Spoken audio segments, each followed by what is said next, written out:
ये समझते थे कि इमरान खान ने ऐलान कर दिया कि पीटीआई के लोग जो हैं वो हाफिज नईमुर रहमान साहब को वोट दें, तो ये जिम्मेदारी है पीपल्स पार्टी की बनती है। अरे हमने बात की है, मैंने पहले ही माना, मैं आज भी मानता हूं कि मैंने बात की है, कोई अगवा नहीं हुआ। यूनिट इंचार्ज के सामने नहीं बोलते थे। मेरा ख्याल है आप लोग उस वक्त एमक्यू में थे ही नहीं शायद। जाके रिकॉर्ड निकालें, चेक करवाएं उन दिनों को, उन रिकॉर्ड्स को।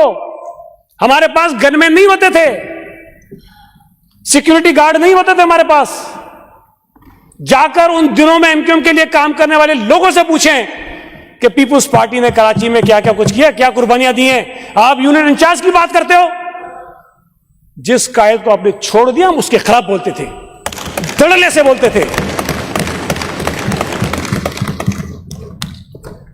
हमारी आपका हम कदर करते हैं। जो दुनिया से लोग चले गए उसके लिए मुझे कोई हक नहीं है कि मैं उसके लिए कोई बराबर न कहूं। मैं आपसे गुजारिश करूंगा किसी दिन चलें हमारे साथ, पीपुल्स सेक्रेटेरिएट चलें। आपको मैं दिखाता हूं जो हमारे शोधा की गैलरी वहां बनी हुई है, तस्वीरें लगी हुई हैं, तारीख लिखी हुई है, कौन कौन कहां कहां शहीद हुआ, यह भी आपको बताएंगे कि किस किस तरह से हुआ था। यार आप सारी बातें ऐसी कर रहे थे, लग रहा था कि हम किसी और दुनिया से आए लोग हैं। हमें पता ही नहीं कि शहर में क्या हुआ, इस मुल्क में क्या हुआ है, पता ही नहीं है।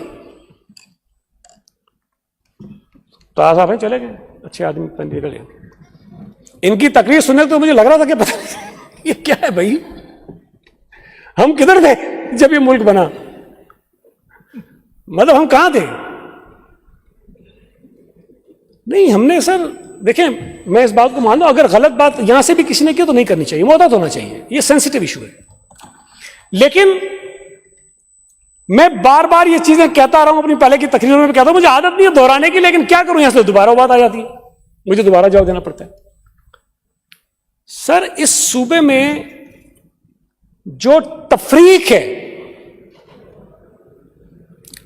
सिंधी मुहाजिर की, उस तफरीक को खत्म करने की जिम्मेदारी सबसे ज्यादा हम लोगों की, जो यहां बैठे हुए हैं। इस सूबे की या शहर की खास तौर पे जो बर्बादी हुई है, जाने गई हैं, जो आज कहते हैं कि बुरा हाल है, मैं एज अ सियासी वर्कर अगर उसका कोई एक सबब निकाल सका हूं ना, एक सबब वो ये है कि यहां रहने वाले लोगों में नफरतें डाली गई है। आप ये जो नफरत वाला पहलू निकालते हैं, आप बता दें कोई फर्क नहीं होगा। जो लाहौर जिस तरह गए, लाहौर से ज्यादा के होते। जब तक ये नफरत यहां नहीं थी, जब तक ये खूनरेजी यहां पे नहीं थी, जब तक ये लिसानियत की बुनियाद पे लाशें यहां नहीं गिरती थी, कराची लाहौर नहीं पूरे पाकिस्तान के हर शहर से आगे था। आज आप मवाजा करते लाहौर ऐसा हो गया, लाहौर ऐसा हो गया तो लाहौर इसलिए हो गया कि लाहौर में एमक्यूएम नहीं थी। लाहौर ऐसा इसलिए हो गया कि लाहौर में खूनरेजी नहीं थी, लाहौर में नफरतें नहीं थी, लाहौर में किसी को इसलिए नहीं मारा गया कि तुम्हारी जबान सिंधी है, तुम पश्तो बोलते हो, तुम पंजाबी बोलते हो तो मार दो। लाहौर में यह नहीं हुआ। लाहौर जिस तरह नेचुरल शहर तरक्की करते हैं, आगे बढ़ते हैं, वो बढ़ता गया। इस शहर को ब्रेक लग गई, ब्रेक नहीं लगी, हम पीछे चले गए।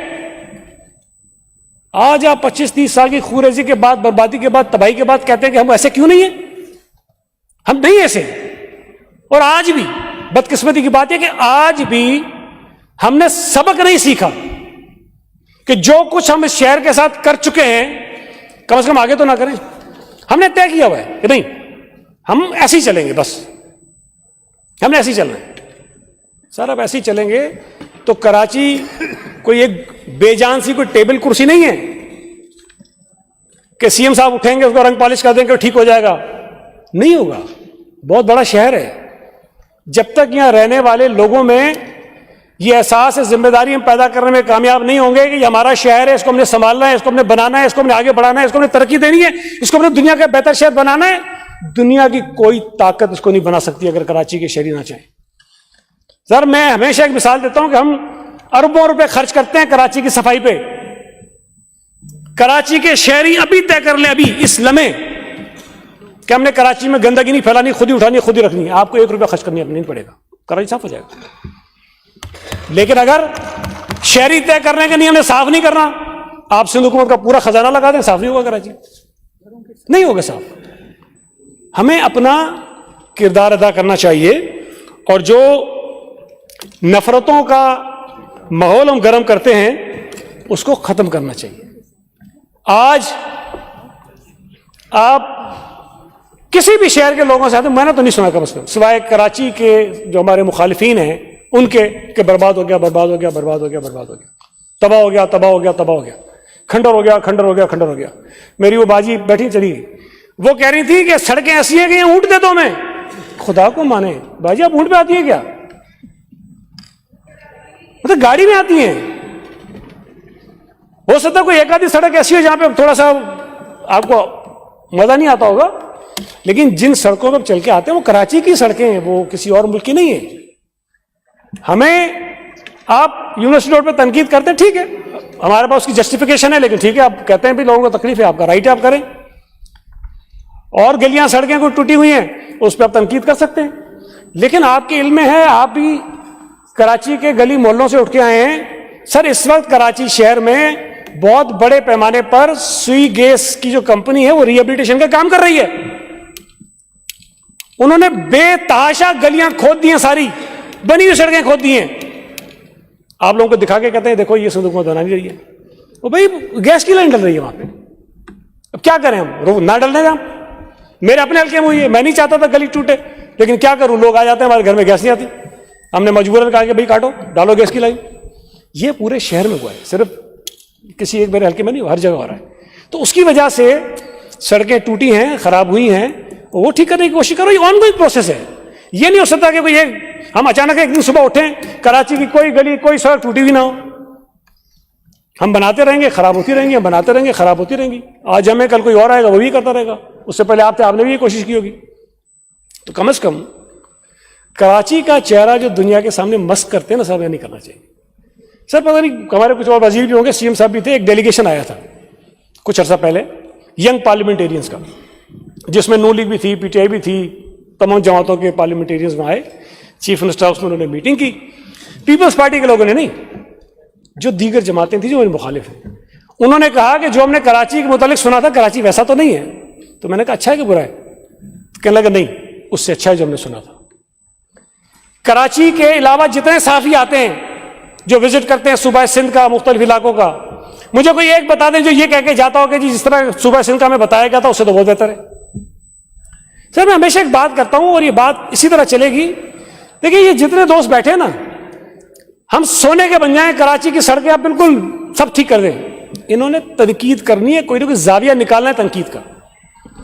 शारा बुटोतरी बन गई अच्छी, अब क्या परेशानी क्या है? हमारे लिए थोड़ी बनी है, ये दो सोसाइटियों के लिए बनी है। अरे खुदा को मानो, पर मत चलो उसके ऊपर भाई। सफर भी सब करेंगे, इस्तेमाल भी सब करेंगे, लेकिन तनकीद करेंगे। तो ये तनकीद होती रहेगी, इनका काम यही है, इनको करना चाहिए। ऑपोजिशन ये कर रहा है ना। हमारे पास जो पैमाना है जो होना चाहिए वो ये कि क्या सूबा सिंध के अवाम, कराची शहर के अवाम आपके उस काम को तस्लीम कर रहे हैं कि नहीं कर रहे हैं, और उसका सबूत क्या होता है? सबूत ये होता है कि जब इंतखाबात होते हैं तो लोग अपना इज़हार करते हैं राय का और आपको वोट देते हैं। आज मैं ये दावे से कह सकता हूं कि पीपल्स पार्टी कराची की इस वक्त सबसे बड़ी सियासी जमात है, कोई माने ना माने है। ऐसे ही नहीं बने हम, ऐसे ही नहीं बने हम। हमने काम किया है डिस्ट्रिक्ट सेंट्रल में, जहां ये कभी कोई गुजरने किसी को घुसने नहीं देते। आप नहीं, वो पहले वाले जो थे 2016 से पहले वाले, अगस्त 2016 से पहले वाले, आप तो सही हैं। तो किसी को घुसने नहीं देते थे। वहां हमारी यूसी की सतह पर तंजीम बन चुकी है, एक एक यूसी में पीपल्स पार्टी की तंजीम है, जो कभी हमने सोचा भी नहीं था। ये ताहा साहब नाम गिना गए, सुमेता, अली राशिद, बिरादारू, यूं यूं करके कि भाई वो सेलेक्ट चले गए। मैं ये भी आपको दावे से कहता हूं, आपने तो 4 से 7 8 नाम गिनाए ना। कराची शहर में अगर आप सिर्फ क्लेम करते हैं, उर्दू बोलने वाले आपके जो शहरी भाई बहन हमारे हैं, उनकी एक वाज़ेह अक्सरियत पीपल्स पार्टी में है। ये तो 4 से नाम आपने गिनवाए, हजारों लोग हमारे पास हैं। ये जो आपने तकरीर की उसकी नफी तो ये बात करती है कि शहर में वो उर्दू बोलने वाले जिनको लड़ाया गया, जिनके जहनों में, दिलों में पीपल्स पार्टी के लिए बुग़्ज़ भरा गया, उनको ये पता चल गया, उनको ये एहसास हो गया है कि कौन उनका खैर ख्वाह है, कौन उनका दुश्मन है। दुश्मन तो नहीं है, बदख्वाह है, दुश्मन को ज्यादा सख्त लफ्ज है शायद कि बदख्वाह उनका। आज पूरे शहर में पीपल्स पार्टी को लोगों ने जोक दर जोक ज्वाइनिंग की है, और जिसमें बहुत बड़ी तादाद उर्दू बोलने वाले हमारे भाइयों की बहनों की है। आपकी वो इस नफरत अंगेज बातों में अब नहीं आ रहे हैं, जो किसी जमाने में बहुत बिकता था चूरमा, अब नहीं बिक रहा है, उन्हें अंदाजा हो गया है। आज अल्लाह का शुक्र है कि पाकिस्तान पीपल्स पार्टी को बल्दियात में, कौमी असम्बली में, सूबाई असम्बली में लोग वोट देते हैं। बार बार एक बात कही जाती है कि मेयर कैसे लेके आ गए, मेयर कैसे लेके आ गए। तो भाई फारूक साहब आपको पता होगा, फिर बता देता हूं। 367 का वो हाउस है, 367, 155 पीपल्स पार्टी के पास है, 131 जमात इस्लामी के पास है, 62 पीटीआई के हैं जिसमें 2 ग्रुप हैं, और बाकी नून के हैं, जेयूआई के हैं, थोड़े थोड़े मिला के इनके हैं। ये बात मैं उस वक्त कह चुका हूं, और ये हमारे साफी दोस्त हैं, उनके पास शायद रिकॉर्ड में कभी मौजूद होगी ये चीज। जब ये इंतखाबात हुए तो जमात इस्लामी का एक वफ्द जाके मिला इमरान खान से, और वहां पे ये ऐलान हो गया कि पीटीआई जो है वो हाफिज नईमुर रहमान साहब को वोट देगी। उनकी मर्जी थी, उनका हक करें। उसके बाद भी, ऐलान करने के बाद भी, जो पीटीआई के 62 लोग थे उनकी कोई एक मीटिंग नहीं की गई, उनको बुला के ये नहीं कहा गया कि तुमने वोट किसको कर रही। मैं नहीं कह रहा हूं, ये उस वक्त पीटीआई के जो ग्रुप बना हुआ था उसके अंदर ये चीजें चली और सोशल मीडिया पे आई, और फिर जो हमारे साफी भाई हैं उन्होंने चलाई कि जी वो लोग तो आपस में लड़ रहे इस बात पे कि कम से कम हमें कहो तो सही। अब ये रेहान साहब, अच्छा अब तो बाजियाब हो गए ना, प्लीज प्लीज, अब तो बाजियाब हो गए ना साहब, ना करें प्लीज, अब अगर बाजियाब हो गए तो कहलवा दो किसी से, क्या अगवा हो गया था। एफआईआर क्यों नहीं कराई आपने अगवा की? किसी एक ने करवाई है? सुने सर एक सेकेंड, जो बात मैं बुनियादी कह रहा हूं कुछ समझे आप।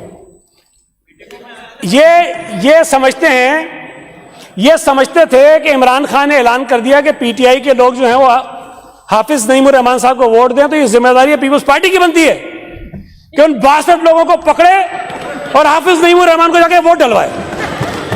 वो खुदा को मानो भाई, सियासी कारकुन है, हर आदमी को यह हक है कि अपना उम्मीदवार जिताने की कोशिश करे, हर जाके अपने वोटर से वो बात करे। हमने बात की है, मैंने पहले ही माना, मैं आज भी मानता हूं कि मैंने बात की है, कोई अगवा नहीं हुआ। हमें पता चला तो आपके लोग नाराज हैं, हमने उनसे राब्ता किया, हमने राब्ता किया उनको और उन्हें कहा कि भाई हम चाहते हैं कि हमें वोट दो। उन्होंने वोट नहीं किया हमें, उन्होंने वोट नहीं किया हमें, उन्होंने हमें वोट नहीं किया। ये बात मैं पहले मान चुका हूं, मेरा हक है ये। मुझे फारूक भाई पता चलेगा ना जमात से नाराज हो गए, मैं आपसे मिलूंगा आके, मैं आके कहूंगा कि भाई मुझे वोट करें आप, मेरा हक है नहीं है, आप ना दें मुझे वोट, लेकिन मैं आ तो सकता हूं ना आपके पास। हमने कोशिश की। तो ये जो गलत फहमी पूरे मुल्क में फैलाते हैं कि जी अकलियत में थे तो पता नहीं कैसे मेयर बन गया। भाई अगर ऐसा करना होता तो 3 आपके नहीं आते ना, टाउन चेयरमैन आपके 9 नहीं आते ना, हम वो कर लेते। सर आपको एक दिलचस्प बात बताऊं, एक आपको दिलचस्प बात बताऊं।